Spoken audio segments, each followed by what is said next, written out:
Hello friends, welcome to LTX classes. So friends, let us start the discussion. Before that there was a small announcement. మన యొక్క flagship UPSC infinity course ఇప్పుడు మీకు live plus recorded classes available ఉంటాయి. So దీంట్లో మనకి GS prelims plus mains cover అవుతుంది, NCERT foundation, current affairs, CSAT, prelims test series, mains answer writing ఇవన్నీ కూడా కవర్ అవుతాయండి మనకి. సో దీని యొక్క ఫీ మనం ఛార్జ్ చేసేటువంటిది 60,000 రూపీస్. సో దీన్ని మీరు ఈఎంఐ 5,000 పర్ మంత్గా కూడా మీరు పే చేసుకోవచ్చు. ఇది మీకు లైఫ్ టైం వ్యాలిడిటీ తోటి వస్తుంది. ఇక్కడ స్క్రీన్ మీద కనిపించే నెంబర్కి మీరు కాల్ చేస్తే మీకు ఏ విధమైన డౌట్స్ ఉన్నా కూడా మీరు క్లారిఫై చేసుకోవచ్చు. అండ్ అలాగే మన యొక్క యాప్ ఎల్టీఎక్స్ క్లాసెస్ని సో మీరు డౌన్లోడ్ కూడా చేసుకోండి. Yes friends, that's it. Let's start the discussion. Hello friends, welcome to 15th February daily Hindu news analysis. So friends, ఈ వీడియోలో మనం 15th ఫిబ్రవరి హిందూ న్యూస్ పేపర్లో పబ్లిష్ అయిన ఇంపార్టెంట్ ఆర్టికల్స్ని డిస్కస్ చేద్దామండి. Let us start the discussion. First and foremost one, oil public sector undertakings launched the energy conservation campaign. So ఒక energy conservation campaign అంటూ మనకైతే కనుక తీసుకుని వచ్చారు.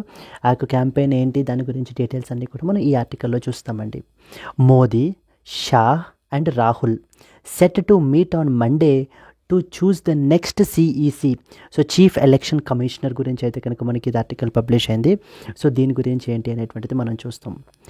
Bangladesh in talks with the Musk for roll out of the star link service అని చెప్పేసి మనకైతే కనుక ఉందన్నమాట. సో దీనికి సంబంధించి మనకి ఎలాన్ మస్క్ తోటి బంగ్లాదేశ్ గవర్నమెంట్ అయితే మాట్లాడుతుంది. దాని గురించి మనం ఇక్కడ ఆర్టికల్లో కవర్ చేయడం జరుగుతుంది. India ready to host the 2036 Olympics says home minister Shah. రీసెంట్గా మనకి నేషనల్ గేమ్స్ అయితే కనుక జరిగినాయండి. అక్కడ మనకి ఏంటంటే కనుక India is ready to host the 2036 Olympics అని చెప్పేసి మనకైతే కనుక పబ్లిష్ అయింది. అక్కడ మనకి ఏంటంటే ఇండియన్ ఒలింపిక్ అసోసియేషన్ గురించి, ఇంటర్నేషనల్ ఒలింపిక్ కమిటీ గురించి మనం అయితే కనుక ఈ ఆర్టికల్లో మనం డిస్కస్ చేస్తాం. India, United States of America to double the bilateral trade to $500 billion by the year 2030. So రీసెంట్గా మన యొక్క honourable prime minister Narendra Modi అయితే కనుక మనకి యుఎస్ఏ విజిట్ చేశారు. దాని గురించి మనం ఈ ఆర్టికల్లో చూస్తాం. Reciprocal tariffs by the US may not the hurt the India much says GTRI అని చెప్పేసి మనకి ఏంటి అని అంటే కనుక ఒక ఎకనామిక్ థింక్ ట్యాంక్ అయితే కనుక మనకి మాట్లాడుతుంది. ఏంటి దాని గురించి ఏంటి ఏం చెప్తోంది అనేది మనం ఇక్కడ చూస్తామండి. Yes, so these are the important articles that we will cover in this particular video. So let us start the discussion అండి. ఫస్ట్ అండ్ ఫార్మోస్ట్ ఆర్టికల్ మనం చూసుకుంటే కనుక oil public sector undertakings launched the energy conservation campaign. So మన కంట్రీలో important oil undertakings, public sector undertakings మనకి ఏమేమి ఉన్నాయి. Like for example we have the Hindustan Petroleum Corporation Limited అంటారు, HPCL, Hindustan Petroleum Corporation limited. Next వచ్చేసి IOCL, Indian Oil Corporation limited. So వీళ్ళందరూ కలిపి మనకు ఒక ఇంపార్టెంట్ క్యాంపెయిన్ని మనకి ఏంటి అని అంటే కనుక రన్ చేస్తున్నారనమాట. ఆ యొక్క క్యాంపెయిన్ పేరు something called as Saksham. So Saksham is basically the awareness campaign. So దీన్ని మనకి ఎవరు కండక్ట్ చేస్తున్నారు? Oil public sector undertakings conduct చేస్తున్నారు. దేని గురించి? To raise awareness. దేని గురించి అవేర్నెస్? మనకి అబౌట్ ద ఫ్యూయల్ కన్జర్వేషన్ గురించి, ఫ్యూయల్ కన్జర్వేషన్ అండ్ అలాగనే ప్రమోషన్ ఆఫ్ గ్రీన్ ఎనర్జీని ప్రమోట్ చేయడం గురించి మనకి ఏంటంటే కనుక ఈ యొక్క campaign called as project campaign Saksham అని చెప్పేసి కండక్ట్ చేయబడడం జరుగుతుందండి. ఇట్స్ ఏ 14-day క్యాంపెయిన్ అయితే కనుక మనకి కండక్ట్ చేస్తున్నారు. సో మనం చూసుకుంటే కనుక ఈ యొక్క ఫాజిల్ ఫ్యూయల్స్ వల్ల, అంటే కోల్ కానీ ఆయిల్ కానీ ఇవన్నీ కూడా ఈ యొక్క ఫాజిల్ ఫ్యూయల్స్ వల్ల మనకి గ్లోబల్ వార్మింగ్ అనేటువంటిది ఎంతలా పెరుగుతోంది, క్లైమేట్ చేంజ్ మనకి ఏ విధంగా ఇంపాక్ట్ అవుతుంది అనేటువంటిది ఈరోజు ప్రతి సెక్టారు, ప్రతి ఇండివిజువల్, ప్రతి కంట్రీ, అది చిన్నది పెద్దది అని లేదు, అది డెవలప్డ్ కంట్రీయా, డెవలపింగ్ కంట్రీయా, లీస్ట్ డెవలప్డ్ కంట్రీయా అని కూడా మనకి లేదు. సో ప్రతి కంట్రీ కూడా మనకి అయితే కనుక ఎఫెక్ట్ అవుతున్నారు. So particularly small island countries అయితే కనుక ఇంకా సివియర్గా మనకి ఎఫెక్ట్ అవుతున్నారు. అయిపోతున్నారు. అందుకని దేశాలన్నీ కూడా మనకి ఏంటంటే కనుక ఈ యొక్క ఫాజిల్ ఫ్యూయల్స్ని విడిచిపెట్టి మనం ఎటువైపుకి మూవ్ అవ్వాలి, రెన్యూవబుల్ ఎనర్జీకి మూవ్ అవ్వాలి అనేటువంటి వైపుకి అడుగులు వేస్తున్నారనమాట. ఫాజిల్ ఫ్యూయల్స్ నుంచి మనం ఏంటంటే కనుక రెన్యూవబుల్ ఎనర్జీకి ట్రాన్సిషన్ అవ్వాలి. సో దీనికి సంబంధించి ప్రపంచంలో మనకి చాలా ఇనిషియేటివ్స్ మనకి కంట్రీస్ అయితే కనుక మనకి తీసుకుంటున్నాయి. ఈ యొక్క ఫాజిల్ ఫ్యూయల్స్ వల్ల మెయిన్లీ మనకి ఏంటంటే కనుక గ్రీన్ హౌస్ గ్యాస్ ఎమిషన్స్ అంటారండి, GHG ఎమిషన్స్ అంటారు, గ్రీన్ హౌస్ గ్యాస్ ఎమిషన్స్ అంటారు. ఈ యొక్క ఎమిషన్స్ అనేటువంటివి మనకి ఎమిట్ అవుతున్నాయి అనమాట. మెయిన్లీ వీటి వల్ల ఎమిట్ అయ్యేటువంటిది first and foremost green house gas ఏంటంటే carbon dioxide. So carbon dioxide is one of the important green house gas emissions.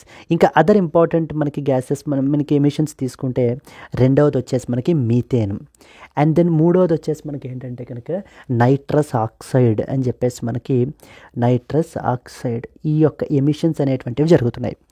ఈ గ్రీన్ హౌస్ గ్యాస్ ఎమిషన్స్ ఏం చేస్తాయి అంటే కనుక మన యొక్క అట్మాస్ఫియర్లో మన యొక్క ఎర్త్ హీట్ బడ్జెట్ ఉంటుందన్నమాట.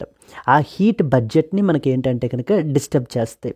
సో హీట్ బడ్జెట్ని మనకి ఏంటంటే కనుక డిస్టర్బ్ చేయడం జరుగుతుంది. సో ఇప్పుడు ఏదైనా సరే మనకి ఇన్కమింగ్ సోలార్ రేడియేషన్ ఏదైతే ఉందో అది మన యొక్క ఎర్త్ సర్ఫేస్ మీదకి వచ్చిన తర్వాత అది మనకి ఎంతైతే మనం కన్జ్యూమ్ చేసుకుంటామో అది మిగతాది ఏమైపోవాలి, reflect back to the extra terrestrial back reflect అయిపోవాలి. కానీ ఇప్పుడు మనకి గ్రీన్ హౌస్ గ్యాసెస్ ఏవైతే ఉన్నాయో carbon dioxide, methane, nitrous oxide ఇవి ఎన్విరాన్మెంట్లో అలా సస్పెండ్ అయిపోయి ఉండి మనకు ఇన్కమింగ్ రేడియేషన్ అలౌ చేస్తాయి. బట్ మన యొక్క ఎర్త్ మీద నుంచి మళ్ళీ తిరిగి వెనక్కి వెళ్ళిపోయేటప్పుడు మాత్రం మనకి ఏంటంటే కనుక బ్లాక్ చేసేస్తాయి. అంటే ఈ వెనక్కి వెళ్ళిపోవాల్సినటువంటి హీట్ని మనకి ఏం చేస్తాయి, విత్ ఇన్ అట్మాస్ఫియర్లోనే మనకి ట్రాప్ చేసేస్తాయి. ఎప్పుడైతే మరి విత్ ఇన్ ద అట్మాస్ఫియర్లోనే మనకి ఆ హీట్ ట్రాప్ అయిపోతే మనకి ఏమవుతుంది, గ్లోబల్ టెంపరేచర్స్ అనేటువంటివి పెరిగిపోతాయి. గ్లోబల్ టెంపరేచర్స్ అనేటువంటివి మనకైతే ఇంక్రీజ్ అవుతాయి. So this is what is happening అండి. అందుకని మనం ఏంటంటే కనుక ఈ యొక్క కార్బన్ ఎమిషన్స్ని తగ్గించాలి. కార్బన్ ఎమిషన్స్ని తగ్గించాలంటే మనం ఏం చేయాలి, ఈ ఫాజిల్ ఫ్యూయల్స్ని యూసేజ్ అనేది తగ్గించాలి. అందుకనే ఫ్యూయల్ కన్జర్వేషన్ చేయాలి, గ్రీన్ ఎనర్జీ వైపుకి మనం అడుగులు వేయాలి. అందుకనే రెన్యూవబుల్ ఎనర్జీ అని చెప్పేసి మనకైతే కనుక చెప్తారనమాట. ఈ గ్రీన్ హౌస్ గ్యాస్ ఎమిషన్స్ గురించి మాట్లాడితే ఏ దేశాలు మనకి టాప్ పొజిషన్లో మనకు ఉన్నాయంటే, టాప్ ఎమిటర్స్ ఎవరెవరు మనకి అంటే కనుక సో మొదటిది మనకు వచ్చేసి United States of America. So United States of America, రెండవది వచ్చేసి మనకి ఏంటంటే కనుక చైనా, అండ్ మూడవది వచ్చేసి మనకి ఏంటంటే కనుక the third important country it is none other than India. So వీళ్ళు మనకి ఏంటంటే కనుక లీడింగ్ ఎమిటర్స్ అనమాట, leading emitters of the green house gases. ఇక్కడ మనం ఇప్పుడు చూస్తే రీసెంట్గా United States of America being the largest emitter, మనకి వీళ్ళు రీసెంట్గా ప్యారిస్ అగ్రిమెంట్ నుంచి withdrawn from that of Paris agreement. Paris agreement అనేటువంటిది ఈ యొక్క కార్బన్ ఎమిషన్స్ అవి తగ్గించి గ్లోబల్ టెంపరేచర్స్ని తగ్గించడానికి చేసినటువంటి ఒక హిస్టారిక్ అగ్రిమెంట్. ఎప్పుడు చేసాం దీన్ని, 2015లో మనకైతే కనుక చేశారు. దేనికి సంబంధించింది, UNFCCCకి సంబంధించింది. దీని నుంచి మనకి ఎవరు బయటకు వచ్చేస్తున్నారు రీసెంట్గా, యునైటెడ్ స్టేట్స్ ఆఫ్ అమెరికా బయటకు వచ్చేస్తుందండి. So with drawing from that of the Paris agreement నుంచి మేమైతే కనుక విత్ డ్రా అయిపోతాము అని చెప్పేసి USA మనకి ఏంటంటే విత్ డ్రా అయితే అయిపోతుంది. దాని మూలాన మనకి ఏంటంటే it will also a huge impact, ఎందుకంటే USA is basically so very significant మనకి green house gas emitter.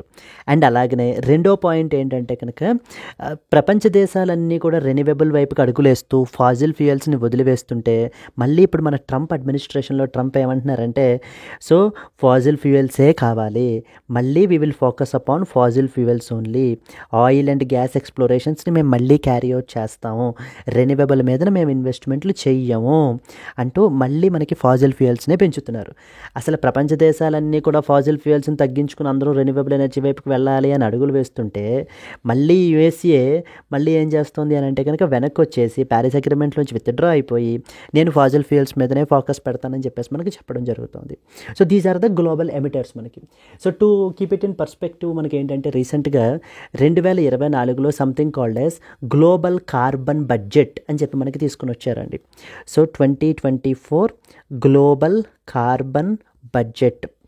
So 2024 global carbon budget అనే దాన్ని మనం తీసుకుంటే కనుక అరౌండ్ ఎంత ఎమిషన్స్ మనకి ఏంటి అని అంటే కనుక ఇది అయ్యాయి అంటే కనుక so the carbon dioxide emissions worth about 37.4 billion tons of emissions అయితే కనుక మనకైతే కనుక జరుగుతున్నాయని చెప్పేసి ఎస్టిమేట్ అయితే చేస్తున్నారు 2024లో, which is up from 0.8% from 2023.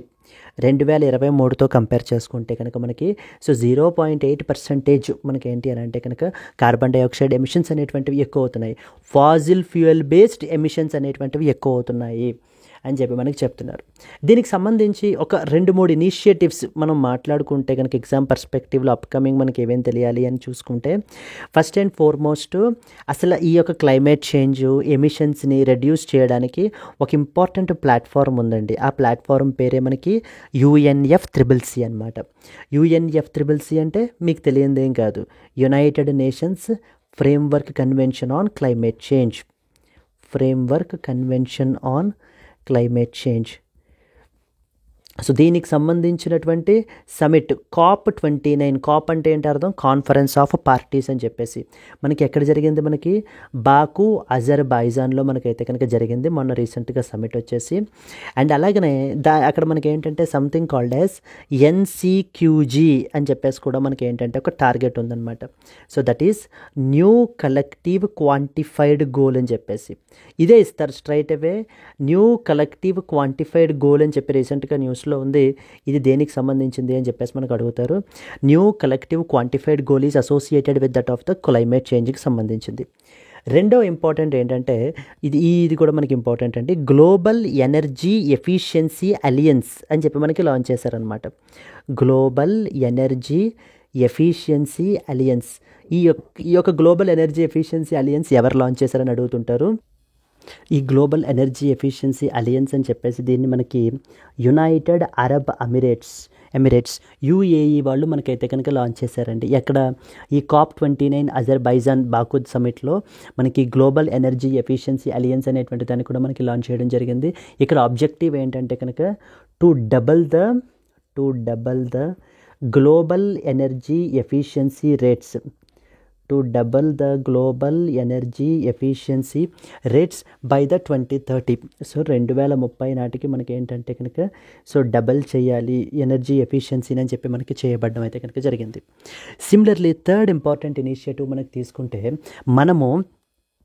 మన యొక్క టార్గెట్ ఏంటంటే కనుక non fossil sources of electricity capacity మనం తీసుకుంటే కనుక 500 GW ఆఫ్ కెపాసిటీ మనం అయితే కనుక ఇన్స్టాల్ చేయాలి. So the non fossil sources capacity, so the renewable capacity, non fossil sources capacity, installed capacity అనేటువంటిది మనం ఏంటంటే కనుక 500 GW అయితే కనుక అచీవ్ చేయాలి బై ద ఇయర్ 2030 నాటికి అని చెప్పి మనం టార్గెట్ పెట్టుకోవడం జరిగింది. ప్రజెంట్ మనం చూసుకుంటే కనుక around 220 GW of the non fossil fuel based కెపాసిటీని మనం ఏంటంటే కనుక ఇన్స్టాల్ అయితే కనుక చేసామండి. So the other important initiative మనకి తెలియాల్సింది. నెక్స్ట్ వచ్చేసి ఏంటంటే India aims to net zero emissions by ఎప్పటికి అచీవ్ చేయాలి అని చెప్పేసి అనుకుంటుందని కూడా మనకు అడుగుతుంటారు. ఇండియా మనకి నెట్ జీరో బై 2070 నాటికి అయితే కనుక మనం అచీవ్ చేయాలి అని చెప్పేసి మనం అనుకుంటున్నాం. India aims to achieve the net zero. So India aims to achieve the net zero emissions by the year 2070 నాటికి మనం ఏంటంటే కనుక నెట్ జీరో ఎమిషన్స్ అయితే అచీవ్ చేయాలి అని టార్గెట్ పెట్టుకోవడం జరిగింది. సిమిలర్లీ రీసెంట్గా కాన్స్టిట్యూట్ చేసినటువంటి one of the body called as ANRF అని చెప్పేసి ఒక బాడీ ఉందన్నమాట. అనుసంధాన్ నేషనల్ రీసెర్చ్ ఫౌండేషన్ అని ఒక బాడీ ఉందండి. Anusandhan national Research foundation. ఈ ANRF వాళ్ళు రీసెంట్గా మనకు ఒక ఇంపార్టెంట్ ఇనిషియేటివ్ని అయితే తీసుకుని వచ్చారు. That is something called as MAHA MAHA అని చెప్పేసి మనకి ఏంటంటే కనుక తీసుకుని రావడం జరిగింది. MAHA. Yes. So what does MAHA stands for? MAHA stands for mission for advancement in high impact areas. Mission for advancement in the high impact areas అంటారు. High impact areas. Okay. So this is basically launched by the Anusandhan National Research Foundation వాళ్ళు మనకి launch చేయబడడం జరిగింది. Net zero emissions మనం 2070 నాటికి achieve చేయాలనుకుంటున్నాము. Non Faasil fuel sources కెపాసిటీని మనం ఏంటంటే కనుక 500 GW అయితే ఇన్స్టాల్ చేయాలనుకుంటున్నాము. గ్లోబల్ ఎనర్జీ ఎఫిషియన్సీ అలయన్స్ మనకి యునైటెడ్ అరబ్ ఎమిరేట్స్ వాళ్ళకి ఇనిషియేటివ్ మనకి UNFCCCకి సంబంధించినటువంటి COP29 సమిట్ బాకు అజర్బైజాన్లో జరిగింది రీసెంట్గా. మనకి అక్కడ ఏంటంటే something called financial target called as NCQG అని చెప్పేసి మనకైతే కనుక అడాప్ట్ చేసుకున్నాం, న్యూ కలెక్టివ్ క్వాంటిఫైడ్ గోల్ అని చెప్పేసి. Yes, so these are some of the important initiatives అండి. Overall coming to this particular point మనం చూస్తే కనుక ఆయిల్ పబ్లిక్ సెక్టర్ అండర్టేకింగ్స్ వాళ్ళు రీసెంట్గా ఈ యొక్క సాక్ష్యం అనేటువంటి క్యాంపెయిన్ని మనకైతే రన్ చేస్తున్నారు. ఈ క్యాంపెయిన్ యొక్క ఆబ్జెక్టివ్ ఏంటంటే మనం ఫ్యూయల్ కన్జర్వేషన్ అనేటువంటి దాన్ని ప్రమోట్ చేయాలి, ఫ్యూయల్ కన్జర్వేషన్ చేయాలి. అండ్ అలాగనే మనకి ఏంటంటే కనుక ఏం ప్రమోట్ చేయాలి, గ్రీన్ ఎనర్జీని ప్రమోట్ చేయాలి అని చెప్పేసి ఈ క్యాంపెయిన్ని మనకైతే కనుక రన్ చేయడం జరుగుతుంది. So let us read some important points. The oil and as well as the gas public sector undertakings have recently launched a 14-day awareness campaign.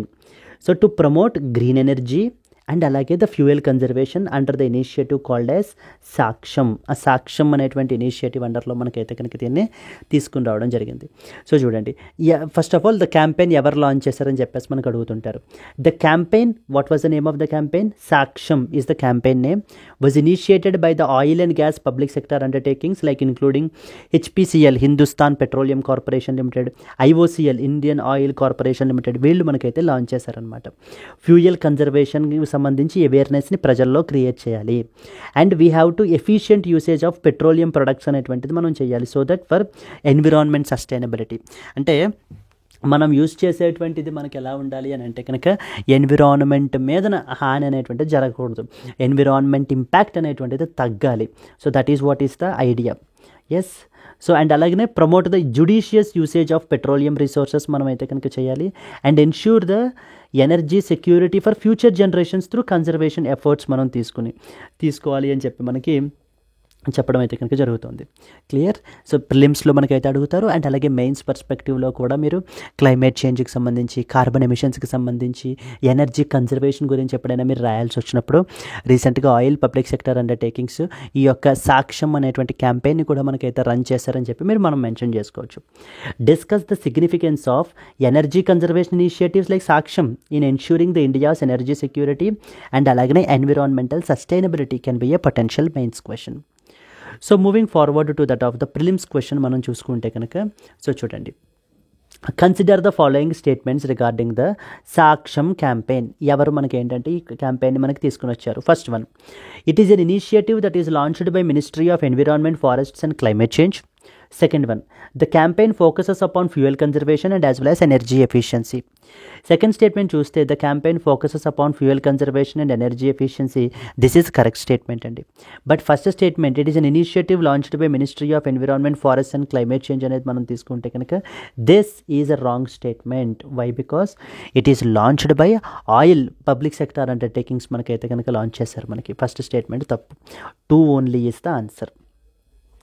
The Saksham campaign is launched by oil and gas public sector undertakings which are under the Ministry of Petroleum and Natural Gas, not the Ministry of Environment. Second statement, it focuses upon fuel conservation and as well as energy efficiency, thereby making the statement number 2 correct statement. Clear? So this is the first important article that we are expected to know. And moving on to the second one, Modi, Shah and Rahul set to meet on Monday to choose the next CEC, so the Chief Election Commissioner. Yes, so this is something related to మనకి ఏంటంటే కనుక ఈ issue so గత చాలా రోజులుగా మనకి ఏంటంటే నడుస్తుందండి మనకి ఇది. సో ఆల్రెడీ మనం ఏంటంటే పాస్ట్ కపుల్ ఆఫ్ వీడియోస్లో మనం అయితే కనుక డిస్కస్ చేయబడ్డం అయితే కనుక జరిగింది. సో బట్ బ్రీఫ్గా ఒక 2-3 పాయింట్స్లో మనం మాట్లాడుకోవాలి అని అంటే కనుక ఏం పాయింట్స్ చెప్పాలి టు ద పాయింట్. ఎస్, ఒకవేళ మీరు ఇంతకుముందు వీడియోస్ చూడకపోతే try to watch them as well. Yes, so ఈ ఇష్యూ మనకి ఏంటంటే కనుక ఎలక్షన్ కమిషన్ ఆఫ్ ఇండియాకి సంబంధించి మనం తీసుకుంటే అయితే డిఫరెంట్ పర్స్పెక్టివ్లో మనం అయితే కనుక మాట్లాడుకుందాం. Election commission of India ECI అనేటువంటి బాడీ ఉంది మనకి. ఈ యొక్క బాడీ మనకి ఏంటంటే కనుక కాన్స్టిట్యూషనల్ బాడీ అండి. ఈ యొక్క బాడీ ఏంటి మనకి constitutional body. Yes, article number 324 of the constitution of India. మనకి మన కంట్రీలో free and as well as fair ఎలక్షన్స్ని కండక్ట్ చేయడం ఈ యొక్క బాడీ యొక్క responsibility. Free and as well as the fair elections conduct చేయాలి అని చెప్పేసి. So now the point is, మనకి ఏంటంటే ఇప్పటిదాకా ఇట్స్ ఎలక్షన్ కమిషన్ ఆఫ్ ఇండియాలో మనకి ఏంటంటే it's a multi member body. స్పెసిఫిక్గా చెప్పాలంటే 3 మెంబర్ బాడీ. అంటే దీంట్లో 3 ఉంటారనమాట. ఒక చీఫ్ ఎలక్షన్ కమిషనర్ ఉంటారు, నెక్స్ట్ వచ్చేసి 2 ఎలక్షన్ కమిషనర్స్ అయితే కనుక ఉంటారు మనకి. ఒక chief election commissioner, 2 election commissioners మనకైతే కనుక ఉంటారు. It's a 3 member body. ఒరిజినల్గా మనకి ఏంటంటే ఎలక్షన్ కమిషన్ ఆఫ్ ఇండియా మనకి ఎస్టాబ్లిష్ అయినప్పుడు ఓన్లీ సింగిల్ మెంబరే ఉండేవాళ్ళు. బట్ ఆ తర్వాత లాటర్ ఆన్ మనకి ఏంటంటే కనుక మల్టీ మెంబర్ బాడీగా మనకైతే కనుక మార్చబడడం జరిగిందండి. సో ఇక్కడ మనం చూసుకుంటే కనుక ప్రస్తుతం మనకి ఎవరు చీఫ్ ఎలక్షన్ కమిషనర్ అని అంటే కనుక రాజీవ్ కుమార్. సో ప్రస్తుతం మనకు ఉన్నటువంటి chief election commissioner Rajiv Kumar మనకి ఏంటంటే కనుక ఈయన ఫిబ్రవరి 18వ తారీఖున ఇప్పుడు మనకి రిటైర్ అయితే కనుక అయిపోతున్నారు. Yes, so February 18th, so that is on Tuesday. So Tuesday మనకి యొక్క చీఫ్ ఎలక్షన్ కమిషనర్ మనకి రిటైర్ అయితే అవుతున్నారు. ఇప్పుడు న్యూ చీఫ్ ఎలక్షన్ కమిషనర్ని మనకి ఏంటంటే కనుక అపాయింట్ చేయాలన్నమాట. సో ఫిబ్రవరి 18th మనకి రిటైర్ అయిపోతున్నారు కాబట్టి ఇప్పుడు ఫిబ్రవరి 17th, that is on Monday నాడు మనకి ఏంటంటే కనుక ఈ యొక్క సెలక్షన్ కమిటీ వాళ్ళు మనకి ఏంటంటే కనుక గ్యాదర్ అవ్వబోతున్నారు. Selection committee. సో ఎవరెవరు మనకి సెలక్షన్ కమిటీలో మనకు ఉన్నారు? సో సెలక్షన్ కమిటీలో మన యొక్క honourable prime minister Narendra Modi, next వచ్చేసి union home minister Amit Shah and as well as leader of opposition Rahul Gandhi. So వీళ్ళ 3 కలిపి మనకి ఏంటంటే కనుక నెక్స్ట్ ఎవరిని ఎలక్ట్ చేయాలి, ఎవరిని అపాయింట్ చేయాలి, ఎవరిని రికమెండ్ చేయాలి చీఫ్ ఎలక్షన్ కమిషనర్ కింద అని చెప్పి మనకి రికమెండ్ అయితే కనుక చేయబోతున్నారండి. అండ్ ఇక్కడ ఇంట్రెస్టింగ్గా మనకి ఏంటంటే కనుక సో ఫిబ్రవరి 18th మనకి ఈ యొక్క రాజీవ్ కుమార్ మనకి రిటైర్ అవ్వబోతున్నారు. అండ్ ఫిబ్రవరి 19th మనం తీసుకుంటే కనుక ఫిబ్రవరి 19th, so February 19th supreme court దీనికి సంబంధించినటువంటి పిటిషన్ని వినదలుచుకుందనమాట. ఎస్, సో ఫిబ్రవరి 17th వచ్చేసి మనకి ఏంటంటే కనుక ఇప్పుడు ఈ యొక్క సెలక్షన్ కమిటీ వాళ్ళు ఎవరెవరు మనకి Modi, Shah and as well as Rahul Gandhi chief election కమిషనర్ని అపాయింట్ చేయబోతున్నారు. ఫిబ్రవరి 18th రాజీవ్ కుమార్ మనకి చీఫ్ ఎలక్షన్ కమిషనర్ రిటైర్ అవ్వబోతున్నారు. ఫిబ్రవరి 19th సుప్రీంకోర్టు దీని మీదన పిటిషన్ వినదలుచుకుందనమాట. సో ఇక్కడ మనం చూసుకుంటే ఏంటి పిటిషన్ వినడం ఏంటి, గొడవ ఏంటి అనేది ఒక పాయింట్లో మనం మాట్లాడుకోవాలంటే కనుక మనకి 2023లో సో మార్చ్ 2023లో మనకి సుప్రీంకోర్టు యొక్క కాన్స్టిట్యూషనల్ బెంచ్ అండి, మనకి సుప్రీంకోర్టు యొక్క కాన్స్టిట్యూషనల్ బెంచ్ మనకి ఏం చేసింది అని అంటే కనుక ఒక ఇండిపెండెంట్ కమిటీని కాన్స్టిట్యూట్ చేశారు. మనకి కాన్స్టిట్యూట్ చేశారు. ఆ కమిటీలో మెంబర్స్ ఎవరెవరట? ప్రైమ్ మినిస్టర్ ఒక మెంబరు, రెండవది మనకి ఏంటంటే కనుక లీడర్ ఆఫ్ అపోజిషను, మూడవది వచ్చేసి chief justice of India. Prime minister, leader of opposition, chief justice of India అని ఒక కమిటీని మనకి కాన్స్టిట్యూట్ చేసింది. ఎవరు? సుప్రీంకోర్టు. ఎప్పుడు? మార్చ్ 2023లో మనకి. అది కాన్స్టిట్యూషనల్ బెంచ్ అండి. ఆ పాయింట్ ఇంపార్టెంట్. అది కాన్స్టిట్యూషనల్ బెంచ్. ఈ యొక్క అంటే ఇప్పుడు వీళ్ళ పని ఏంటంటే ఈ కమిటీ పని ఏంటంటే చీఫ్ ఎలక్షన్ కమిషనర్స్ని రికమెండ్ చేస్తారు. ఎవరికి రికమెండ్ చేస్తారు? ప్రెసిడెంట్కి రికమెండ్ చేస్తారు. ప్రెసిడెంట్కి రికమెండ్ చేస్తే కనుక అప్పుడు ప్రెసిడెంట్ వాళ్ళని మనకి CEC and as well as ఈసీలుగా మనకైతే కనుక అపాయింట్ చేస్తారు. ఇక్కడ వరకు బాగానే ఉంది కదా. ఎస్, సరే. ఈ కమిటీ మార్చ్ 2023లో కమిటీ ఎస్టాబ్లిష్ చేయాల్సిన అవసరం ఏంటి? అంతకుముందు ఎలా ఉండేది ప్రొసీజరు? ఎలా ఉండేదంటే కనుక ప్రెసిడెంట్కి డైరెక్ట్గా మనకి సెంట్రల్ గవర్నమెంట్ రికమెండ్ చేసేది, అంటే prime minister and council of ministers. So డైరెక్ట్గా వాళ్ళు ప్రెసిడెంట్ అప్పుడు మనకి చీఫ్ ఎలక్షన్ కమిషనర్స్ని మనకైతే కనుక appoint చేసేసేవారు.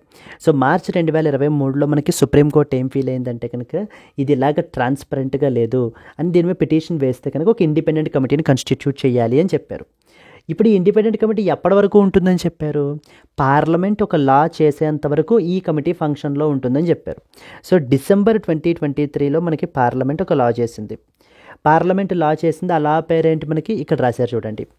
The election commission appointment, conditions of service and terms of office act 2023 అని చెప్పి లా చేసింది.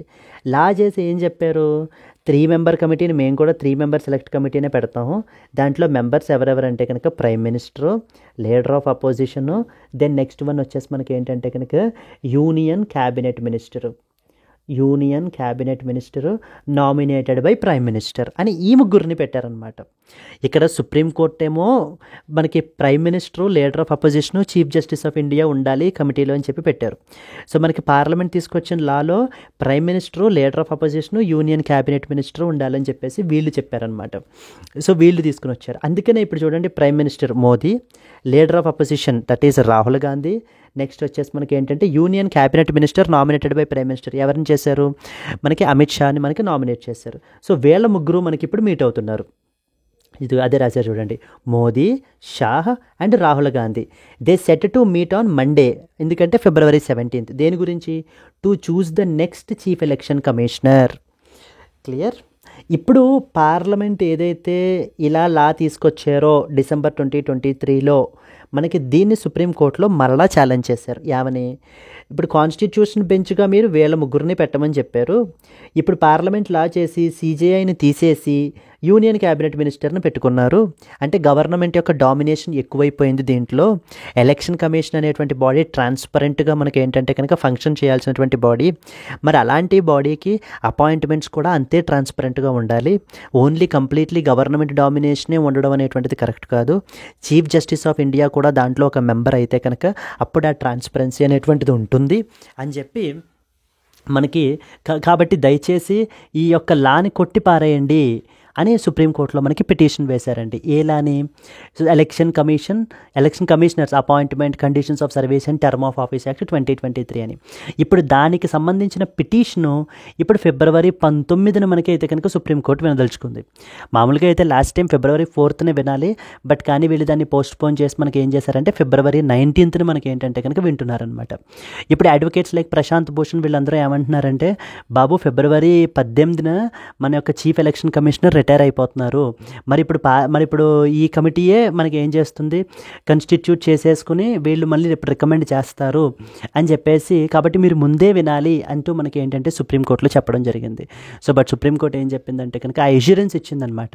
ఒకవేళ నిజంగా ఇది అన్కాన్స్టిట్యూషనల్ అయితే కనుక డెఫినెట్లీ ఆ యొక్క కాన్సిక్వెన్సెస్ కూడా మనకి తీసుకున్న డెసిషన్స్ మీద కూడా మనకి అయితే కనుక ఉంటాయి, మీరు దాని గురించి వరి అవ్వాల్సిన అవసరం లేదని చెప్పడం జరిగింది. ఇప్పుడు మరి February 17th that is on Monday ఇప్పుడు ఈ సెలక్షన్ కమిటీని కన్స్టిట్యూట్ చేస్తున్నారు. ఇప్పుడు February 17th సెలక్షన్ కమిటీ వీళ్ళ ముగ్గురు Modi, Shah and as well as Rahul Gandhi వీళ్ళు మీట్ అయ్యి ఇప్పుడు ఎవరినన్నా రికమెండ్ చేస్తే కనుక February 19ని ఇప్పుడు సుప్రీంకోర్టు ఒకవేళ ఈ పర్టికులర్ యాక్ట్ని కాన్స్టిట్యూషనల్ అని డిక్లేర్ చేస్తే దట్ ఈస్ పర్ఫెక్ట్లీ ఫైన్. ఒకవేళ అన్కాన్స్టిట్యూషనల్ అని చెప్పి డిక్లేర్ చేస్తే మరి ఇలా చేసినటువంటి అపాయింట్మెంట్ పరిస్థితి ఏంటి, ఏమవుతుంది అనేటువంటివన్నీ కూడా మనం ఏంటంటే కనుక నెక్స్ట్ వీక్ మనకి తెలుస్తాయండి. This is very very interesting developments మనకి దీంట్లో జరుగుతున్నాయి. దీన్ని అయితే కనుక ట్రాక్ చేయండి. ఎగ్జామ్ పర్స్పెక్టివ్లో మనకి ఇది చాలా ఇంపార్టెంట్, ఎందుకంటే చాలా ఇంపార్టెంట్ క్వశ్చన్స్ మనకైతే కనుక దీంట్లో అరైజ్ అవుతున్నాయి అన్నమాట. సో లైక్ ఫర్ ఎగ్జాంపుల్ మీరు తీసుకుంటే కనుక ఫస్ట్ క్వశ్చన్ మనకి ఎలా అంటే కనుక, ఎలక్షన్ కమిషన్ ఆఫ్ ఇండియా అనేటువంటిది కాన్స్టిట్యూషనల్ బాడీ, మనకి ఏంటంటే కనుక చాలా ట్రాన్స్పరెంట్గా ఫంక్షన్ చేయాల్సినటువంటి బాడీ, ఇంపార్షియల్గాను. మరి అలాంటి బాడీకి ప్రెసిడెంట్ ప్లస్ ఈ విధంగా మనకి గవర్నమెంట్ రికమెండేషన్ చేసేసి వాళ్ళని అపాయింట్ చేయడం అనేటువంటిది కరెక్టా, first point. Sir second legal question ఏం అరైజ్ అవుతుందంటే, ఇక్కడ మనకి March 2023లో కాన్స్టిట్యూషనల్ బెంచ్ ఒక జడ్జిమెంట్ చెప్పింది. కాన్స్టిట్యూషనల్ బెంచ్ జడ్జిమెంట్ చెప్పింది ఏమని, ప్రైమ్ మినిస్టర్ని, లీడర్ ఆఫ్ అపోజిషన్ని, చీఫ్ జస్టిస్ ఆఫ్ ఇండియాని మీరు ఏంటంటే కనుక కలిపి ఒక ఇండిపెండెంట్ కమిటీని కన్స్టిట్యూట్ చేయండి అని. బట్ డిసెంబర్లో మనకి ఏంటంటే 3 మెంబర్స్ని మార్చేసి prime minister, leader of opposition నుంచి చీఫ్ జస్టిస్ ఆఫ్ ఇండియాని తీసేసి యూనియన్ క్యాబినెట్ మినిస్టర్ పెట్టారు. ఇప్పుడు మరిది ఈ విధంగా చేయడం అనేది అంటే పార్లమెంట్కి కాన్స్టిట్యూషనల్ బెంచ్ చెప్పినటువంటి జడ్జిమెంట్ని నల్లిఫై చేసి మనం ఇలా చేంజ్ చేసేటువంటి అధికారం పార్లమెంట్కి ఉంటుందా? సెకండ్ ఇంపార్టెంట్ క్వశ్చన్ అండి. సో థర్డ్ ఇంపార్టెంట్ క్వశ్చన్ ఏంటంటే చీఫ్ జస్టిస్ ఆఫ్ ఇండియా అంటే జుడిషియరీ మనకి ఎగ్జిక్యూటివ్ అపాయింట్మెంట్స్లో ఇప్పుడు మనకి appointing the chief election commissioner is an executive appointment. మరి ఎగ్జిక్యూటివ్ అపాయింట్మెంట్లో జుడిషియరీ యొక్క రోల్ ఏంటి ఇక్కడ అని రీసెంట్గా మన యొక్క వైస్ ప్రెసిడెంట్ డాన్కర్ కూడా మనకైతే కనుక క్వశ్చన్ చేస్తున్నారనమాట. Even that can also be a potential question. So నాలుగోది ఏంటంటే కనుక ఇప్పుడు కాన్స్టిట్యూషనల్ బెంచ్ వీళ్ళు ఏం చెప్పారంటే prime minister, leader of opposition, chief justice of India ఉండాలి అని చెప్పి మనకి చెప్పారు కదా. ఈ కమిటీ ఎప్పటి వరకు ఉండాలని చెప్పారంటే అంటిల్ పార్లమెంట్ లా చేసేంత వరకు, అంటే పార్లమెంట్ ఒక లా చేసేంత వరకు ఈ ఇండిపెండెంట్ కమిటీ ఉంటుంది అని చెప్పి మనకి చెప్పడం జరిగింది. సో కాబట్టి ఇప్పుడు ఈ పార్లమెంట్ తీసుకొచ్చినటువంటి లా కరెక్టేనా కాదా అని ఈ క్వశ్చన్స్ అన్నీ కూడా మనకి ఇప్పుడు సుప్రీం కోర్టు మనకి Tuesday, that is on Wednesday మనకి ఏంటంటే కనుక ఆన్సర్ చేస్తుందండి. Yes, so we have to look in to this. So this is what is about selection committee గురించి మనకైతే కనుక ఇప్పుడు మన క్వశ్చన్ ఎలా అడుగుతారంటే consider the following statements about election commissioners appointment conditions of service act. As per this act ఎవరెవరు మనకి selection కమిటీలో మనకైతే ఉన్నారు అని చెప్పి మనకైతే క్వశ్చన్ చేస్తారు. మార్చి 2023లో సుప్రీంకోర్టు చెప్పినటువంటి జడ్జ్మెంట్ పేరేంటని చెప్పేసి మనకైతే కనుక అడుగుతారు. క్లియర్? సో అండ్ దెన్ వీళ్ళు చెప్పిన ఇండిపెండెంట్ కమిటీలో మెంబర్స్ ఎవరు, ఇక్కడ ఉన్నటువంటి ఇండిపెండెంట్ మెంబర్ కమిటీస్ ఎవరు, ఇవన్నీ కూడా మనకి తెలియాలండి. సో దాని గురించి మనం let us revise. So, with Chief Election Commissioner Rajiv Kumar set to retire on February 18th, a 3-member selection committee which is led by Prime Minister will meet on February 17th to select his successor. అంటే ఒక రోజు ముందు మనకి ఎవరిని appoint చేయాలి అని చెప్పి మనకైతే కనుక సెలెక్ట్ చేస్తారండి. ఇది చూడండి, this is the first time the selection will happen under the new law, the Chief Election Commissioner and other election commissioners appointment conditions of service and term of office act 2023. So for the very first time మనకి chief election కమిషనర్ని మనకి appoint చేస్తున్నారనమాట. దీని ద్వారా for the very first time మనకి chief election కమిషనర్ని ఈ యొక్క select committee మనకి ఏంటంటే కనుక రికమెండ్ అయితే కనుక చేస్తుంది. ఎస్, ఆ యొక్క 3-member సెలెక్ట్ కమిటీలో మనకి ఎవరెవరు ఉన్నారు? First prime minister Narendra Modi, రెండవది leader of opposition Rahul Gandhi, మూడవది union home minister Amit Shah. వీళ్ళ ముగ్గురు కూడా ఇప్పుడు మనకి దీంట్లో members. The committee will select the CEC from a list of 5 candidates that are prepared by search committee led by law minister, that is Arjun Ram Meghwal. So మనకి ఏంటంటే కనుక prepared by search committee led by law minister Arjun Meghwal. ఇక్కడ మనం చూసుకుంటే process ఎలా జరుగుతుందో చూడండి. ముందు ఒక సెలెక్ట్ కమిటీ ఉంటుంది, వాళ్ళు సెర్చ్ కమిటీ ఉంటుంది ముందు, నాట్ సెలెక్ట్ కమిటీ. సో వాళ్ళు ఏ కమిటీ అడుగుతున్నారు అనేది మనం చూసుకోవాలి. మొదటిది సెర్చ్ కమిటీ. ఈ సెర్చ్ కమిటీ మనకి ఎవరంటే కనుక it is headed by union ministry of law and justice. So ministry of law and justice R law minister, union law minister దీనికి చైర్పర్సన్, యూనియన్ లా మినిస్టర్ దీనికి చైర్పర్సన్ అనమాట. ఇప్పుడు ఈ search committee మనకి ఏంటంటే కనుక ఒక 5 మెంబర్స్ని మనకి ఏంటంటే కనుక సెర్చ్ చేసి, అంటే ప్రాస్పెక్టివ్ క్యాండిడేట్స్, సో 5 candidates యొక్క లిస్ట్ని మనకి తయారు చేసింది. ఎవరు చేశారు? Search committee. ఇప్పుడు అది మనకి ఎక్కడికి వెళ్తుంది? అప్పుడు ఇది మనకి సెలక్షన్ కమిటీకి వెళ్తుంది. ఈ సెలక్షన్ కమిటీ వాళ్ళు ఏం చేస్తారు? సెర్చ్ కమిటీ వాళ్ళు రికమెండ్ చేసినటువంటి 5 మెంబర్స్లో ఒకళ్ళని చీఫ్ ఎలక్షన్ కమిషనర్గా మనకి ఇప్పుడు అపాయింట్ చేస్తారు. సెలక్షన్ కమిటీలో మనకి ఎవరెవరు ఉన్నారు? 3 ఉన్నారు. చైర్పర్సన్ ఎవరు? Prime minister. ఇంకా మిగతా పర్సన్స్ ఎవరు? లీడర్ ఆఫ్ అపోజిషను, నెక్స్ట్ వచ్చేసి యూనియన్ క్యాబినెట్ మినిస్టరు. ఓకే, ఇప్పుడు ఈ సెలక్షన్ కమిటీ మనకి ఎవరికి రికమెండ్ చేస్తుంది? ప్రెసిడెంట్ ఆఫ్ ఇండియాకి రికమెండ్ చేస్తుంది. అప్పుడు ప్రెసిడెంట్ ఆఫ్ ఇండియా అపాయింట్ చేస్తారు. ఎవరినైతే రికమెండ్ చేశారో వాళ్ళని ప్రెసిడెంట్ ఆఫ్ ఇండియా మనకి అపాయింట్ చేయబడడం జరుగుతుంది. Search committee is headed by union law minister, selection committee is headed by the prime minister and they recommend to that of the president of India. Clear?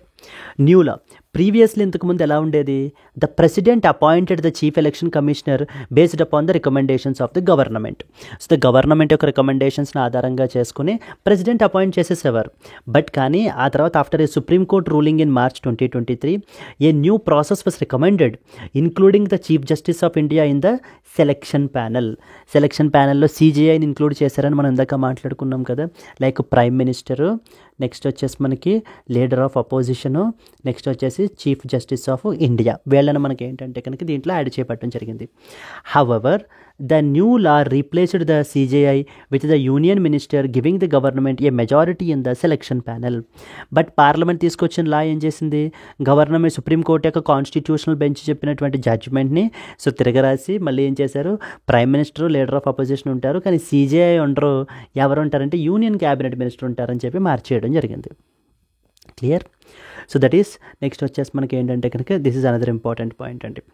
So the legal challenges ఏంటంటే, now supreme court is set to hear the pleas challenging the legality of the new law on February 19th, just a day after Rajiv Kumar's retirement. So retirement day తర్వాత supreme court ఏమో విన్ని ఇది constitutional కాదా అని చెప్తుంది.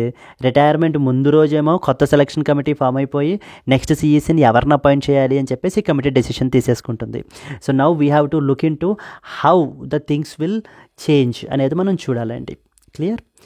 Discuss the implications of the Chief Election Commissioner and other election commissioners appointment, conditions of service and terms of office Act 2023 on the independence of the Election Commission of India.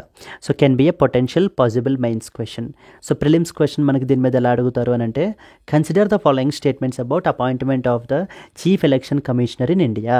మొదటిది, the appointment of the Chief Election Commissioner is made by the President based upon the recommendations of the Selection Committee. Okay. Second one, the Chief Justice of India is a part of the selection panel under the new law. So first statement చూసుకుంటే, the appointment of CEC is made by president upon the recommendations of the selection committee. This is correct statement అండి. అంతే కదా, మనకి president selection committee చేసినటువంటి రికమెండేషన్స్ని ఆధారంగా చేసుకుని మనకి appoint చేస్తారు. రెండవది చూస్తే, the chief justice of India is a part of the selection panel under the new law. So chief justice of India is part of the selection panel, అవునా? కాదు కదా. So he has been excluded from the panel and తన ప్లేస్లో ఎవరిని ఇది చేశారు, union cabinet minister nominated by the prime minister చేశారు. So therefore మనకి ఏంటంటే second statement is wrong, first only is correct statement అండి. So that is under the Chief Election Commissioner and Other Election Commissioners Act, Appointment Act 2023, the CEC is appointed by President of India based upon the recommendations of a 3-member selection committee. However, the Chief Justice of India is not part of the panel under the new law. Instead, a union minister is included. Let us move on to that of the next article. Yes. Bangladesh in talks with the Musk for rollout of the Starlink service. So this is also another important article అండి. మనకి Starlink service అని చెప్పేసి మనకి ఏంటంటే కనుక Starlink service, ఈ యొక్క Starlink service మీరు ఆల్రెడీ చూసే ఉంటారు. మనకి ఏంటంటే కనుక ఈ Starlink సర్వీస్ అనేటువంటిది ఎవరిది, మనకి స్పేస్ ఎక్స్ వాళ్ళది. It is basically from that of the Elon Musk's project అనమాట. వే బ్యాక్ 2019లో మనకైతే స్టార్ట్ చేశారు. ఈ ప్రాజెక్ట్ ఏం చేస్తుందంటే satellite based broadband internet connectivity provide చేస్తుంది. Satellite based broadband internet connectivity. So ఇంకేంటంటే శాటిలైట్స్ ద్వారా మనకి ఏంటంటే కనుక ఇంటర్నెట్ అనేటువంటిది సో ప్రొవైడ్ చేయాలి అనేటువంటిది ఈ యొక్క ప్రాజెక్ట్, ఈ యొక్క సర్వీస్ యొక్క మెయిన్ ఆబ్జెక్టివ్ అనమాట. ఎస్. సో దీనివల్ల మనకి ఏంటంటే కనుక ఇంకా ఎటువంటి ఎంత డిఫికల్ట్ టెరైన్ అయినా సరే, ఎంత రిమోట్ ఏరియాస్ అయినా సరే, సో శాటిలైట్ బేస్డ్ ఇంటర్నెట్ కనెక్టివిటీని మనం ప్రొవైడ్ చేస్తాం కాబట్టి మొత్తం అందరికీ కూడా మనం ఏంటంటే ఈ శాటిలైట్ బేస్డ్ కనెక్టివిటీ, ఇంటర్నెట్ కనెక్టివిటీని ప్రొవైడ్ చేయొచ్చు. బికాస్ ఎందుకంటే ఈ రోజున ఇంటర్నెట్ కనెక్టివిటీ లేదు అని అంటే కనుక సో కంప్లీట్లీ మనం ప్రపంచంతో కట్ ఆఫ్ అయిపోయినట్టు. So that's the reason internet connectivity is very very important. So yes, ఎందుకంటే it leads to women empowerment అయినా సరే మనకి ఏంటంటే కనుక అదే ఇంటర్నెట్ ద్వారానే మనకైతే కనుక మనం చేయొచ్చు అనమాట. Because it opens to ocean of opportunities once we stay connected. So in this context మనకి ఏంటంటే బంగ్లాదేశ్ వాళ్ళు ఈ యొక్క మస్క్ తోటి మాట్లాడుతున్నారనమాట. ఏమని, వాళ్ళ కంట్రీలో ఈ యొక్క స్టార్లింక్ సర్వీస్ని ఇంట్రడ్యూస్ చేయడం గురించి. అంటే వాళ్ళ కంట్రీలో ఈ యొక్క బ్రాడ్బ్యాండ్ కనెక్టివిటీని, ఇంటర్నెట్ శాటిలైట్ బేస్డ్ ఇంటర్నెట్ కనెక్టివిటీని ఇంప్లిమెంట్ చేయడం గురించి, రోల్అవుట్ చేయడం గురించి మనకి ఏంటంటే కనుక బంగ్లాదేశ్ దీని గురించి మనకైతే మాట్లాడడం జరుగుతుంది. ఇక్కడ కొన్ని ఇంపార్టెంట్ పాయింట్స్ మనకి ఏమేమి తెలియాలి, let us discuss. Bangladesh has requested the Elon Musk's Starlink to provide satellite-based internet services to their country. The aim ఏంటంటే సో ద ఇంటర్నెట్ యాక్సెస్ని ఇంప్రూవ్ చేయడానికి ఎక్కడ రిమోట్ అండ్ రూరల్ ఏరియాస్లో కూడా thereby benefiting the vulnerable communities. So marginalised కమ్యూనిటీస్కి మనకి ఏంటంటే కనుక హెల్ప్ అయ్యే విధంగా ఇది మనకి ఏంటంటే బెనిఫిట్ పొందుతారు అని చెప్పి ఉద్దేశంతో బంగ్లాదేశ్ వాళ్ళు మనకి ఇనిషియేటివ్ అయితే కనుక తీసుకున్నారు. Bangladesh has approached the Elon Musk to introduce the Starlink satellite internet connectivity in their country. Objective ఏంటి మనకి, ఈ యొక్క Starlink provides the internet access via the low earth orbit satellites which can reach even remote locations as well. So how far it is, how remote it is, how interior it is అనేటువంటిది మనకి ఏంటంటే కనుక ఇది అవ్వదు. So satellite based ద్వారా మనకి దీనివల్ల మనకి ఏంటంటే ఎంటర్ప్రెన్యూరల్ యూత్కి బెనిఫిట్ పొందుతారు, rural and vulnerable women empower అవుతారు, రిమోట్ కమ్యూనిటీస్కి కూడా మనం ఏంటంటే కనుక వీ కెన్ స్టే కనెక్టెడ్ అని చెప్పి మనకి తీసుకుని వచ్చారు. So now it's the time to read some important points about the Starlink project. Consider the following statements about Starlink project అని చెప్పేసి మనకి ఇస్తుంటారు. ఈ Starlink ప్రాజెక్ట్ ఎవరిది మనకి, స్పేస్ ఎక్స్ వాళ్ళది మనకి. సో దట్ ఈస్ ఇది మనకి ఇప్పుడు లాంచ్ చేశారు, 2019లో లాంచ్ చేశారు. దీని యొక్క ఆబ్జెక్టివ్ ఏంటి, లో cost global satellite based broadband network అనేటువంటిది, కనెక్టివిటీ అనేటువంటిది ప్రొవైడ్ చేయాలి అనేది ఈ యొక్క ప్రాజెక్ట్ యొక్క ముఖ్య ఉద్దేశం. ఈ ప్రాజెక్ట్ మనకి ఏంటంటే అరౌండ్ థౌజండ్స్ ఆఫ్ శాటిలైట్స్ని లో ఎర్త్ ఆర్బిట్లో మనకైతే కనుక ప్లేస్ చేయబడడం జరిగింది. సో ప్లేస్ చేసి ఇవి మనకి ఆ యొక్క నెట్వర్క్ని, కనెక్టివిటీని మనకైతే కనుక ప్రొవైడ్ చేస్తున్నాయండి. సో దీని యొక్క బెనిఫిట్ ఏంటంటే reduced latency, thereby improving the speed and connectivity when compared with the traditional things. మనకి ఏంటంటే కనుక ఇంకా రెడ్యూస్డ్ లేటెన్సీ అయితే కనుక ఉంటుంది అని చెప్పేసి మనకైతే కనుక చెప్తున్నారు. ఇక్కడ అదర్ ఇంపార్టెంట్ పాయింట్స్ మనకి ఏం తెలియాలి, బంగ్లాదేశ్ గురించి తెలియాలి. ఎందుకంటే మరి బంగ్లాదేశ్ మన నైబరింగ్ కంట్రీ కదా, అండ్ బంగ్లాదేశ్ మొన్నటిదాకా చాలా ఇన్స్టేబుల్ సిచ్యువేషన్లో మనకైతే కనుక ఉంది. ఎందుకంటే like prime minister Sheikh Hasina మనకి క్విట్ అయిపోవడము, నెక్స్ట్ వచ్చేసి ఒక interim government Muhammad Yunus head ద్వారా ఒక ఇంటరిమ్ గవర్నమెంట్ ఫామ్ అవ్వడము, ఇవన్నీ కూడా మనం ఏంటంటే కనుక చూస్తున్నాం. ఇండియా ఓవరాల్గా మనకి తీసుకుంటే కనుక టోటల్ ల్యాండ్ బార్డర్ వచ్చేసి 15,000 కిలోమీటర్స్ ల్యాండ్ బార్డర్ అండి. So India has a total, it's not with Bangladesh.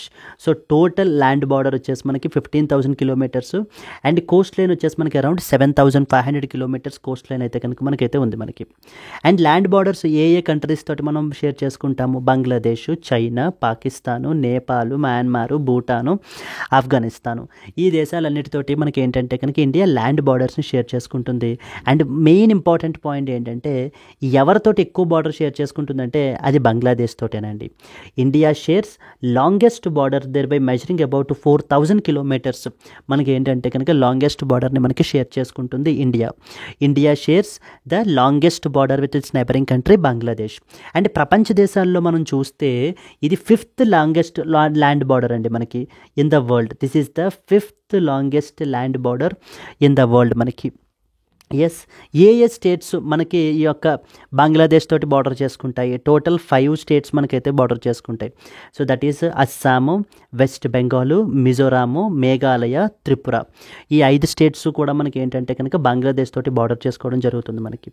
Clear? So and అలాగే ఇక్కడ మనకు ఒక ప్రిలిమ్స్ క్వశ్చన్ చూద్దాం. Consider the following Indian states, Assam, Manipur, Mizoram, Meghalaya and as well as the Tripura. Assam మనకి బార్డర్ షేర్ చేసుకుంటుంది, మిజోరాము, మేఘాలయ, త్రిపుర ఇవన్నీ మనకు ఉన్నాయండి, but not Manipur. So Manipur మనకి ఏంటంటే కనుక బంగ్లాదేశ్ తోటి బార్డర్ అయితే కనుక చేసుకోదు, it does not share the border with Bangladesh. Manipur రీసెంట్గా న్యూస్లో ఉంది. ఎందుకనంటే రీసెంట్గా మణిపూర్లో ఆర్టికల్ నెంబర్ 356 ఉపయోగించి మనకి ప్రెసిడెంట్స్ రూల్ అయితే మనకి ఇంపోజ్ చేశారు. President's rule is also known as constitutional emergency or also known as state emergency అని చెప్పేసి మనం అయితే కనుక పిలుస్తాం. Yes, that's the new development here. Similarly which of the above statement share a land border with Bangladesh అంటే మనకి answer వచ్చేసి మనకి ఎవరెవరు, India shares land border with that of the Assam. Next వచ్చేసి మనకి ఏంటంటే West Bengal which is not mentioned in the options, Mizoram, Meghalaya, Tripura. But అంతే తప్ప Manipur does not share a border with that of the Bangladesh. ఆ పాయింట్ మనకైతే కనుక తెలియాలి. ఫర్దర్ నెక్స్ట్ ఇంపార్టెంట్ ప్రిలిమ్స్ పర్స్పెక్టివ్లో మనకి ఏం తెలియాలంటే, ఇందాక అనుకున్నాం కదా 5th longest land border share చేసుకుంటుందని. మరి టాప్ 5 ఏమేంటి అంటే, ఇది మనకి మొన్న యూపీఎస్సీ 2024లో అడిగారండి. Canada, United States of America మధ్య షేర్ చేసుకుంటున్నటువంటి బార్డరు ప్రపంచ దేశాల్లోనే లాంగెస్ట్ ల్యాండ్ బార్డర్ అనమాట. ఎవరెవరు షేర్ చేసుకుంటారంటే Canada and United States of America. So around 8,800 kilometres border మనకి ఏంటంటే Canada and United States of అమెరికాకు ఉంది. అందుకనే ఇల్లీగల్ మైగ్రేషన్ ఇది కూడా మనకి ఏంటంటే చాలా ఎక్కువ అనమాట ఇక్కడ. అందుకనే ట్రంప్ ఏం చేస్తున్నారు, మనకి టారిఫ్స్ని ఉపయోగించి ఈ ఇల్లీగల్ మైగ్రేషన్ని, నెక్స్ట్ వచ్చేసి మనకి డ్రగ్ ట్రాఫికింగ్ని మనకి కంట్రోల్ చేస్తున్నారు. సిమిలర్లీ సెకండ్ వన్ వచ్చేసి Russia and as well as the Kazakhstan రెండో పొజిషన్లో మనకు ఉంది. Argentina and Chile third position మనకి. Argentina and as well as Chile మనకి ఈ ఎక్కడుంది మనకి సౌత్ అమెరికన్ కంట్రీస్ అనమాట. Next Mongolia and as well as China. And the last one top 5th one వచ్చేసి India and as well as the Bangladesh border అండి మనకి. Yes, these are the top 5 longest land borders that are shared between two countries. So prelims question మనకి ఇంకో question ఎలా అడుగుతారో చూడండి. Okay, which of the following country pairs share the longest land border in the world?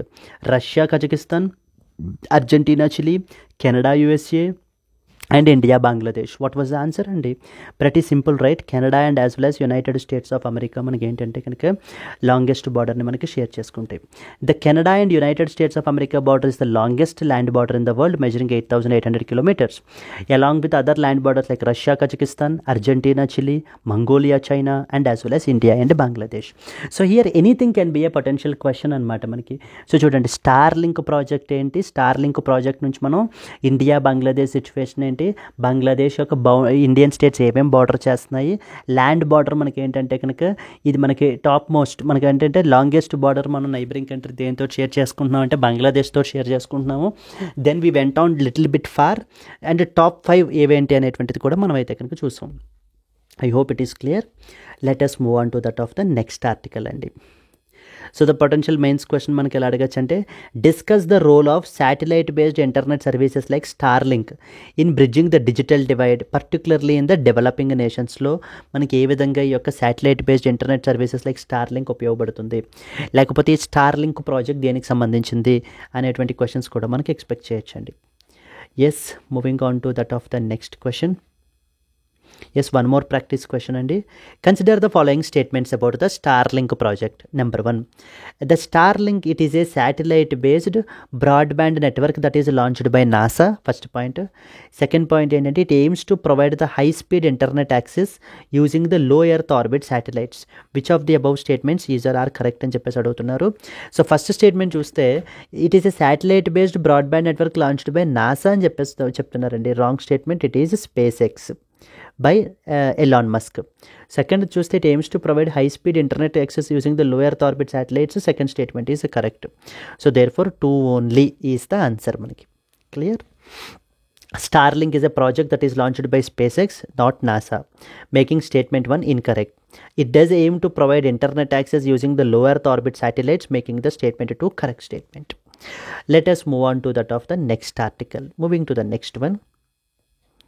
Yes అండి, India ready to host the 2036 Olympics, says home minister Shah. So రీసెంట్గా మనకి ఉత్తరాఖండ్లో national games మనకైతే కనుక కన్క్లూడ్ అయ్యాయి. నేషనల్ గేమ్స్, ఎన్నో national games, 38th national games రీసెంట్గా మనకు కన్క్లూడ్ అయ్యాయి. జనరల్లీ యూపీఎస్సీలో స్పోర్ట్స్ బేస్డ్ క్వశ్చన్స్ మనకు అంతలా అడగరండి. బట్ కానీ since UPSC is not union public service commission, it is unpredictable public service commission కాబట్టి ఈవెన్ మోస్ట్ రీసెంట్లీ మనకి అవి కూడా మనకు అడగడం జరిగింది. ఎందుకంటే రీసెంట్గా చెస్ ఒలింపియాడ్ గురించి ఒక క్వశ్చన్ అడిగారు లాస్ట్ టైము. అండ్ సిమిలర్లీ మనకి ఏంటంటే కనుక ఈ యొక్క స్పోర్ట్స్ అవార్డ్స్ గురించి మనకైతే కనుక, so that is major Dhyan Chand Khel Ratna award గురించి, ఈ అవార్డ్స్ గురించి కూడా మనకైతే కనుక అడుగుతున్నారు. కాబట్టి కొంత వెరీ హై లెవెల్లో ఉండేటువంటివి అంటే లైక్ ఫర్ ఎగ్జాంపుల్ ఒలింపిక్స్కి సంబంధించినటువంటివి ఇవి తెలుసుకోవడం అనేటువంటిది that will be on safer side అనమాట. అయితే 38th నేషనల్ గేమ్స్ రీసెంట్గా మనకైతే కనుక ఉత్తరాఖండ్లో మనకైతే కనుక కంక్లూడ్ అయ్యాయి. So then at the same time మనకి దెన్ నెక్స్ట్ ఇంపార్టెంట్ గేమ్స్ మనకి ఏంటి అని అంటే కనుక మేఘాలయలో అయితే కనుక మనకి జరుగుతాయండి. ద నెక్స్ట్ ఎడిషన్ వచ్చేసి 2027లో 2027లో మనకి యొక్క నేషనల్ గేమ్స్ వచ్చేసి మనకి మేఘాలయాలలో మనకి జరుగుతాయి. ఎగ్జామ్ పర్స్పెక్టివ్లో స్టేట్ లెవెల్ ఎగ్జామ్స్ అది రాసేటువంటి వాళ్ళకి ఈ క్వశ్చన్స్ కూడా మనకైతే కనుక అడుగుతారు. And India aspires to host the Olympics. మనం ఏంటంటే కనుక 2036లో ఒలింపిక్స్ని అయితే కనుక హోస్ట్ చేస్తాము అని చెప్పేసి we have expressed our interest అండి. ఇంటర్నేషనల్ ఒలింపిక్ కమిటీ ఐఓసి అని ఉందన్నమాట. వాళ్ళకి మనం ఏంటంటే కనుక మన యొక్క ఇంట్రెస్ట్ని మనం అయితే కనుక ఎక్స్ప్రెస్ చేయబడడం జరిగింది. దీనికి సంబంధించి ఇంకా ఐఓసి వాళ్ళు డెసిషన్ అయితే కనుక ఇంకా తీసుకోలేదు. మోస్ట్లీ ద నెక్స్ట్ ఇయర్ మనకి ఏంటి అంటే కనుక తీసుకునేటువంటి అవకాశాలు అయితే కనుక ఉన్నాయి. సో ఇక్కడ మనకి ఎగ్జామ్ పర్స్పెక్టివ్లో మనకి ఏమేమి తెలియాలి అని అంటే we have something called as that is IOA Indian Olympic association అని చెప్పేసి ఒక బాడీ ఉంది. దెన్ నెక్స్ట్ వచ్చేసి ఇంటర్నేషనల్ ఒలింపిక్ కమిటీ అని ఇంకొక బాడీ ఉంది. ఈ యొక్క బాడీస్ గురించి మనం అయితే కనుక తెలుసుకోవాలి. So yes, let us read some important points. Our Home Minister Amit Shah recently announced that India is on track to host the 2036 Olympics during the closing ceremony of the 38th National Games in Uttarakhand. So రీసెంట్గా మనకి 38th national games మనకి ఇక్కడైతే కనుక conclude అయ్యాయి. ఎక్కడ మనకి ఉత్తరాఖండ్లో. ఇది కూడా మనకు అడుగుతారండి, స్టేట్ లెవెల్ ఎగ్జామ్స్ రాసేటువంటి వాళ్ళకి ఎక్కడ కన్క్లూడ్ అయ్యాయి అని చెప్పేసి మనకు అడుగుతారు. దెన్ నెక్స్ట్ ఎడిషన్ మనకి 2027లో మనకైతే కనుక జరగనున్నాయి. ఎక్కడమ్మా? మేఘాలయాలలో మనకైతే కనుక జరుగుతాయి అన్నమాట. దానికి సంబంధించి అక్కడ మాట్లాడుతూ ఇండియా 2036లో ఇండియా ఒలింపిక్స్ని ఎప్పుడు హోస్ట్ చేయడానికి మనకి ఏంటంటే కనుక వీఆర్ కమిటెడ్ అని చెప్పేసి మనకైతే కనుక అడుగుతూ ఉంటారు. మనము 2036లో ఒలింపిక్స్ని అయితే కనుక హోస్ట్ చేస్తామని చెప్పేసి మనం అయితే కనుక చెప్తున్నాం. దెన్ నెక్స్ట్ ఇంపార్టెంట్ ఏంటంటే దీనికి సంబంధించి మన యొక్క Indian Olympic Association IOC is working towards bidding for the event with support from that of our government. Yes, India has formally expressed the interest in hosting the 2036 Olympic Games. మేము ఏంటి అని అంటే కనుక హోస్ట్ చేస్తామని చెప్పేసి మనకు చెప్పడం జరిగింది. The bid is in early stages and the International Olympic Committee will make the final decision later on. And then ఇక్కడ మనకి ఏమేమి తెలియాలి అని అంటే కనుక so the Indian Olympic Association గురించి ఫస్ట్ ఇంపార్టెంట్ పాయింట్ మనకు తెలియాలి. ఇండియన్ ఒలింపిక్ అసోసియేషన్ గురించి.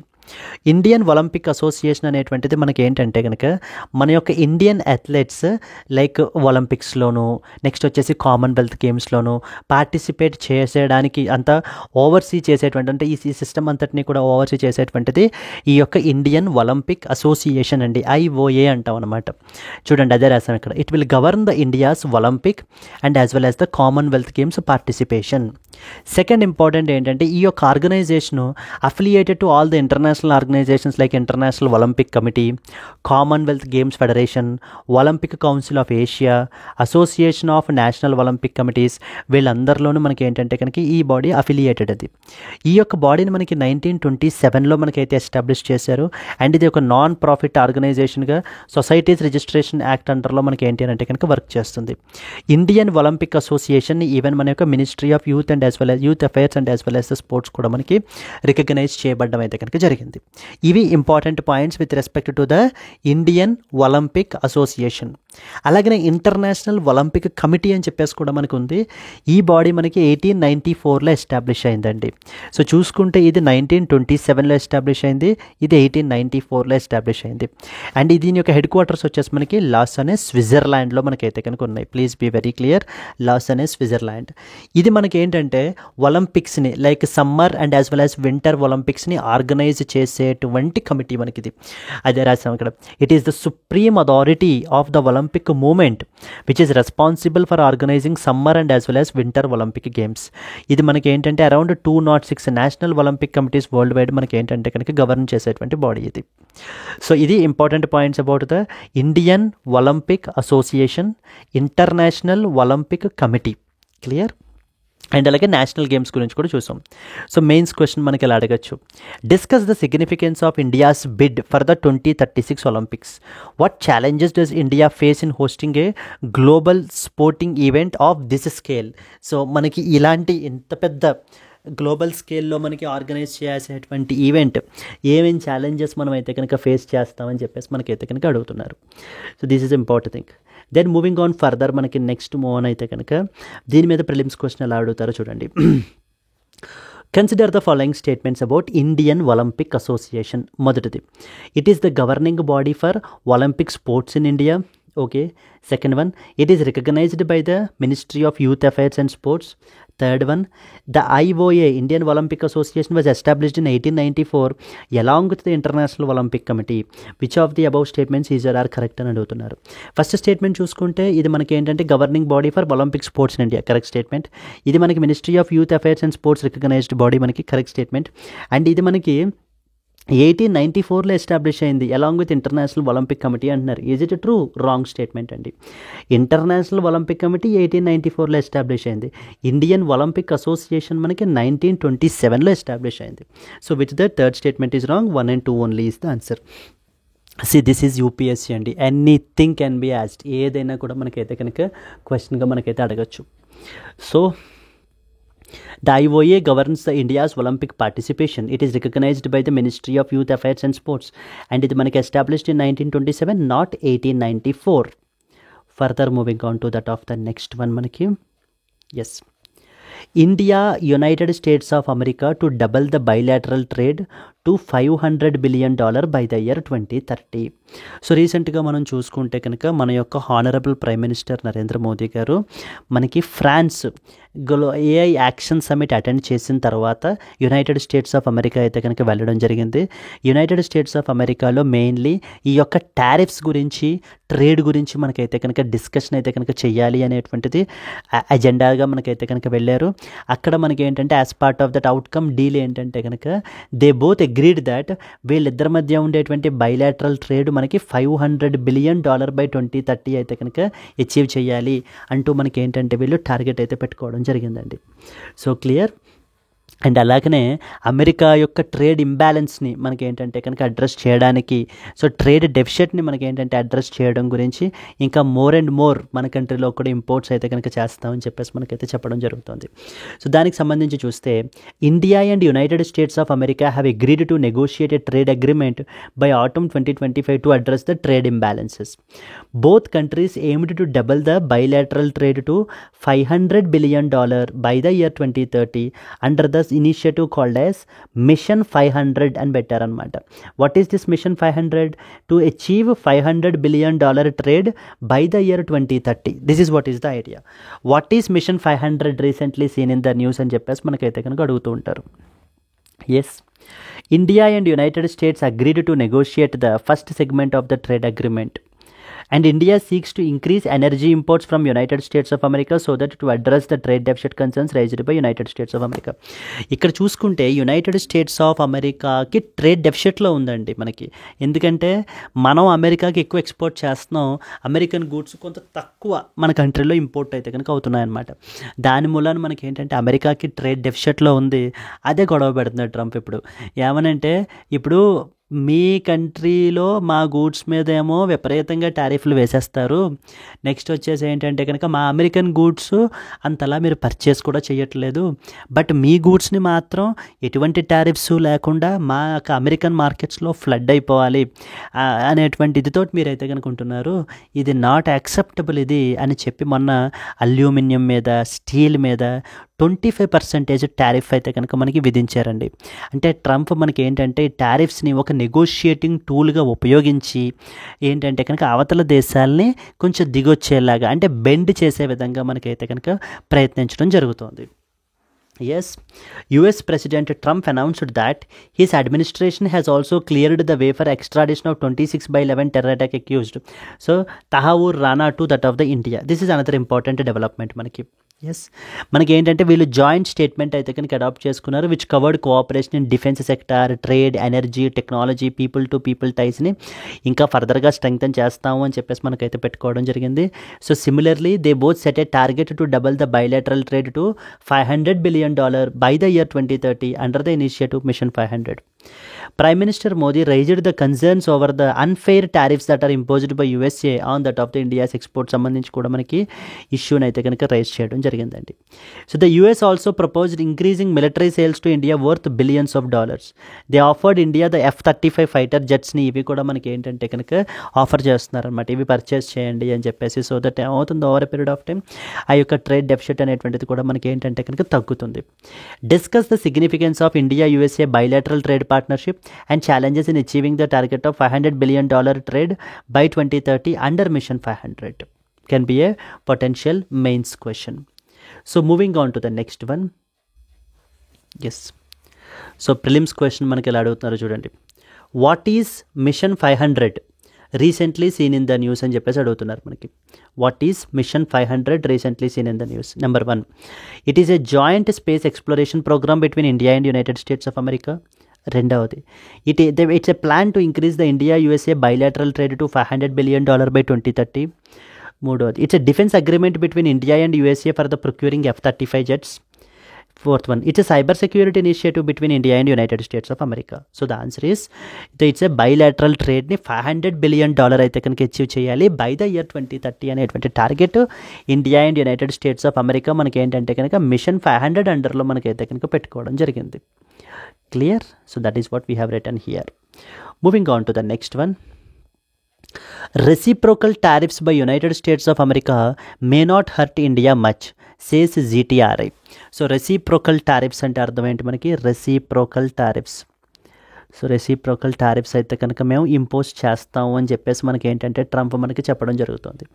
ఏంటంటే ఇప్పుడు United States of America and as well as the other country, like for example India తీసుకుంటే కనుక, ఇప్పుడు ఏదైనా గూడ్స్, ఏ గూడ్ అయితే యునైటెడ్ స్టేట్స్ ఆఫ్ అమెరికా నుంచి ఇండియాకి ఎక్స్పోర్ట్ అవుతుందో దాని మీద ఒకవేళ విపరీతంగా ఇండియా టారిఫ్స్ ఇంపోజ్ చేస్తే కనుక, అదే గూడు ఒకవేళ ఇండియా నుంచి యునైటెడ్ స్టేట్స్ ఆఫ్ అమెరికాకి ఎక్స్పోర్ట్ అవుతుంటే సో దీని మీద కూడా నేను కూడా టారిఫ్స్ వేస్తానని యునైటెడ్ స్టేట్స్ ఆఫ్ అమెరికా చెప్తోంది. ఎస్, మా యొక్క అమెరికన్ గూడ్స్ వేట్ల మీద అయితే ఎంతెంత పర్సంటేజ్ మీరు టారిఫ్లు విధిస్తున్నారో, మీ సిమిలర్ గూడ్స్ మా కంట్రీలోకి వచ్చేటువంటి వాటి మీద మేము రెసిప్రోకల్గా వాటి మీద టారిఫ్స్ అయితే కనుక విధిస్తాము అని చెప్పి మనకి ట్రంప్ అయితే కనుక చెప్తున్నారు. దానికి సంబంధించి మనకి ఏంటంటే GTRI అని ఒక economic think tank, global trade research initiative అని చెప్పేసి ఒక బాడీ ఉందండి. వాళ్ళు మనకి ఏం చెప్తున్నారంటే, ఒకవేళ యునైటెడ్ స్టేట్స్ ఆఫ్ అమెరికా ఈ విధంగా రెసిప్రోకల్ టారిఫ్స్ వేసినా కూడా ఇండియాకి అంత ఎఫెక్ట్ అయితే కనుక పడదు. ఎందుకంటే అమెరికా మనకి ఎక్స్పోర్ట్ చేసేటువంటి ప్రొడక్ట్స్ మనం వాటికి అమెరికాకి ఎక్స్పోర్ట్ చేయట్లేదు. సో రెసిప్రోకల్ అంటే మరి ఆ సిమిలర్ గూడ్ మీద కదా వెయ్యాలి అని చెప్పేసి మనకి, సో GTRI ఇండియాకి అంత ఎఫెక్ట్ అయితే కనుక పడదు అని చెప్పేసి మనకైతే కనుక చెప్తున్నారండి. Yes, so that is what this article is all about మనకి. సిటింగ్ ద ఎగ్జాంపుల్ చూడండి. If the United States of America charges 50% reciprocal tariff on the India's pistachios, because India charging the same, India is happy because it does not export that particular item to the United States of America. So that is what they are trying to say. Clear? Yes అండి. Coming to the today's question. Saksham campaign is often seen recently in the news, is associated with A, insolvency proceedings, B, disaster management, C, improving the gross enrollment ratio, and D, fuel conservation and promoting the green energy. So if you know the answer, please comment your answer and like if you have liked the video, please do like it and share it to your friends as well. Yes, so that's it for today, and let's meet again in the next Hindu news analysis. Until then, happy learning, all the best. Bye bye Andy.